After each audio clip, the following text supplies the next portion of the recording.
Hi everybody, I'm Michael. I'm a landscape architect and environmentalist. And today we're going to be talking about how to grow African violets in your home. So, you ready to dig in?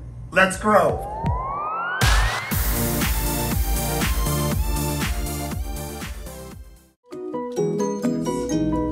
This houseplant is simply adorable. It is just a showstopper when they flower. And I know a lot of you probably have some in your home, but for those of you who don't, this plant goes by the botanical name Streptocarpus ionanthus, and she is native to southern Africa and parts of Madagascar. But what she's known for is actually two things. These adorable fuzzy little leaves. They are, I mean, they're so cute. They're like they have little tiny hairs, and we'll show you some pictures of them up close so you can see they're very fuzzy. And when we go into plant care, we'll talk a little bit about why you don't want to put water on them. But the plant, the African violet, is obviously known for these beautiful flowers. The flowers can come in a single color, and there is a whole range of colors available, just solid colors or bicolor like ours here. We tend to favor this bicolor white and pink, but we've had blue and others in our home over the years. Our Miami Shores home, we had quite a few of them, but we lost them when we moved. They broke in transport, so we're very sad about that. But the plant is spectacular. It's such a cool plant. It is very diminutive in size, so these are great for apartments like where we live in a high rise. Or you can or you can put several together in a bigger pot and make a big show of force when they flower. And the flowers, I don't know if the camera is doing them justice, but they just, to me, they just take my breath away. They're so beautiful. They're actually not that delicate. The flowers last for quite a while, and there's new ones erupting all the time coming off the side.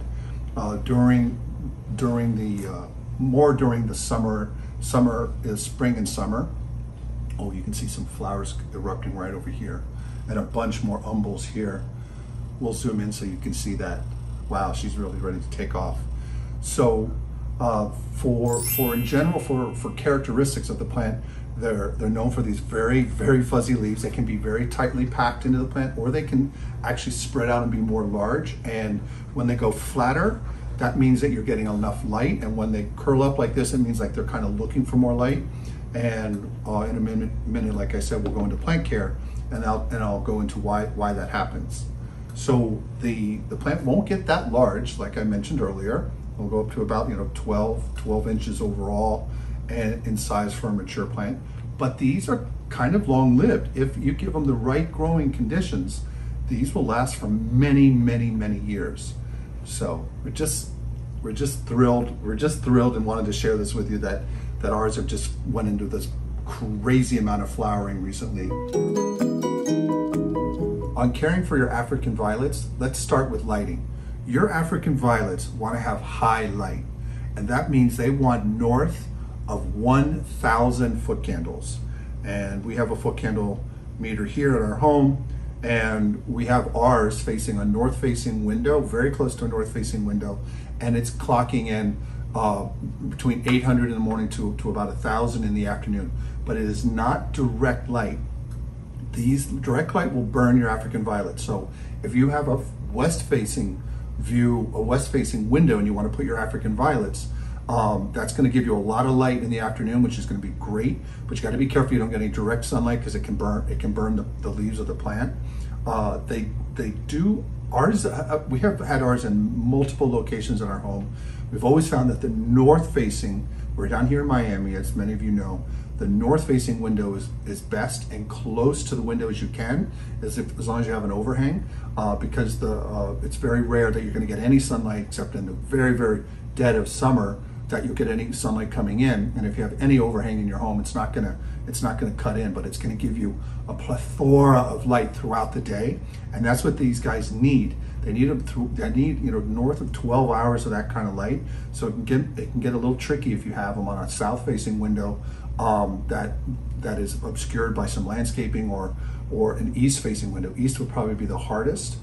South would be pretty good too, because the sun will catch in there, but you got to be careful in the winter because the sun can get below your overhang and hit the plants, and it can cause them. It can cause the leaves to actually yellow if they get too much. Oh, they're so fuzzy. Oh, they're so adorable. I don't know if you all haven't had it. I'm sorry.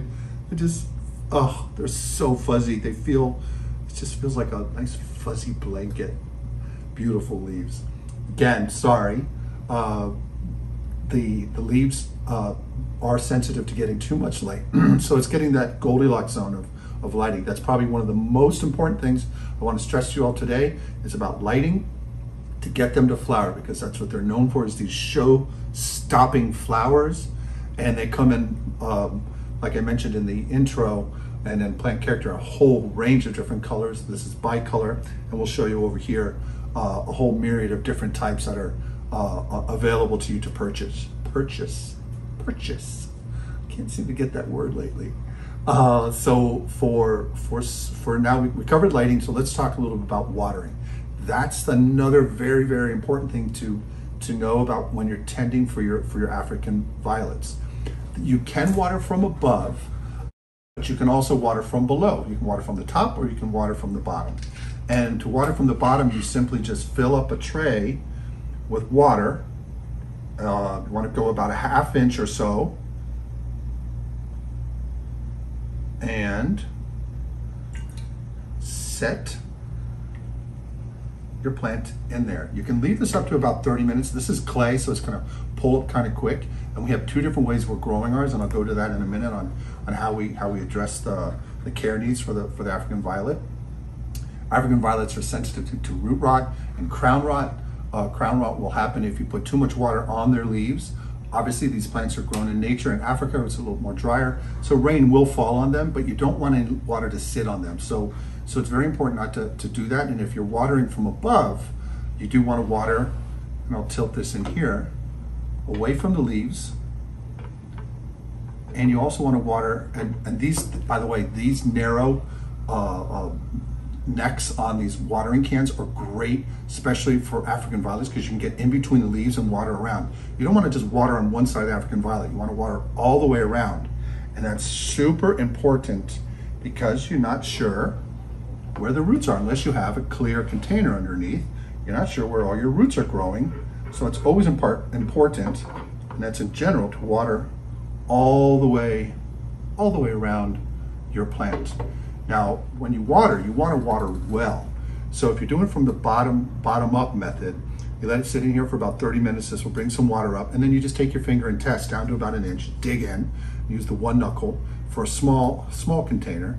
If you have yours in a larger container, use 2 knuckle, which is 2 inches, and dig on down in there and get down there and make sure that you feel that it's moist all the way around. So this is probably the safest way to make sure you don't get water on the leaves, but it takes a little bit more time. And you don't necessarily want to leave any water in this reservoir when you're done watering your African violets. Our plastic container grown is grown in a lechuza pot, which is kind of a self-watering, but we don't use it as such. We just like that it has a lot of these stilts actually, and they have openings here for water to come in at the base, so that the plant can, if we do overwater and it fills up the basin, it can slowly bring some of that water back. And it's got such a long way to travel that the plant can kind of do a little bit of self-watering in that regard. So we don't have to water it in the normal range, which we typically would do every 10 days. Go with this type of watering. The clay does dry out a little bit more, but that's going to be dependent. And now each person, what I want to say is each person will be different. Your home is different than ours. So you need to make sure that you water well, but you let it dry out in between waterings. So it could be every 10 days for you, up to 12 or more, depending on the container type you use. Clay a little bit more, because water will wick off the sides of the clay. Plastic a little bit more often. So now that we talked about watering, let's talk about soil. You want an African violet soil. We like to add perlite to that. So I would do like a 90% African violet potting mix, which is a very loamy, light mix. Very similar to an indoor potting mix, but has a few more elements in there. And we like to add perlite, even though perlite's part of most African violet mix, just to make sure it's extra it allows for drainage to permeate through the plant, because they can be very sensitive to that. Like I mentioned earlier, crown rot and root rot, these guys can quickly kill your plant. On humidity and temperatures, these will do fine on temperatures in the morning between 72 and 80, and in the evening between 68 and 72. They'll do fine.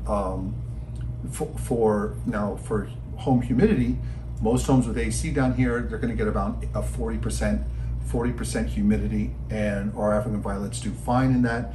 They do prefer to have a little more humidity, and workarounds with that is that you could, and we have started to do, you could in your tray for your overflow, put some leca pebbles in there, and that way it'll create a little distance between the water and the pebble can off-gas some of that water, and you get a little more moisture, a little more humidity going around the plant. You can also cluster your plants together, your African violets together, and that'll help with the humidity. And so those are some workarounds to increase that 40% a little bit more, north of 50, what the plant would benefit from. You do not want to mist these plants though. There's no need to do that. If you do get, when you're repotting, and this will happen to some of you, it's a mess, because these little cute fuzzies will catch the dirt, and you've got to take like an artist brush and just sort of flick them off. I don't like to put water to wash it off, because it takes forever to do it, and then you run that risk of getting crown rot. So the last thing I wanted to touch base on care for you and is the pests. The African violet doesn't really have a lot of pests. We haven't had a lot of pests on ours, but they can primarily get mealybugs and spider mites from time to time. But we've been very fortunate with that. The most problem we've had with ours is crown rot and root rot.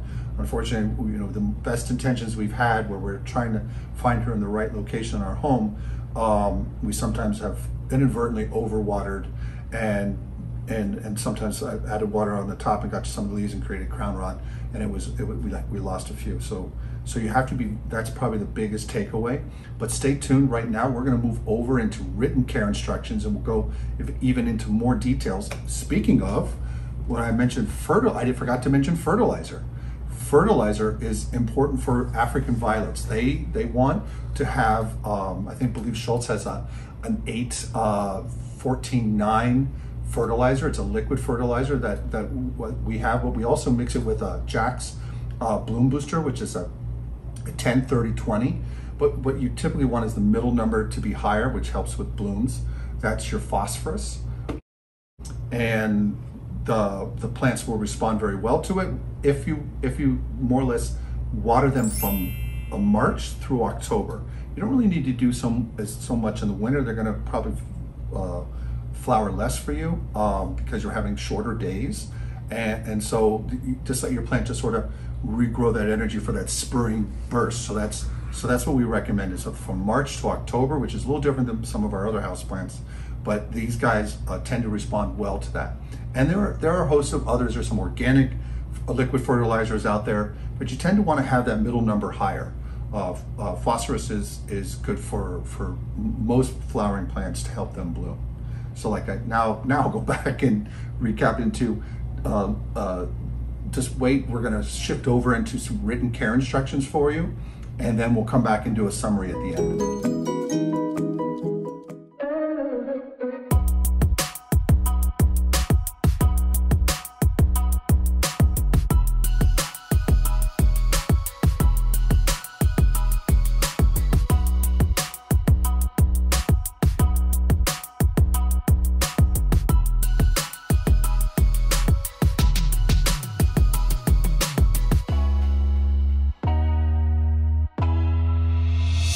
All right, we hope you enjoyed the video, and if you have any questions, please just leave them in the comment box below, and make sure to like and subscribe if you like the content we're providing. Until the next video, see you later. If you found value in this video, hit the subscribe button and the notification bell. We post weekly. Thanks.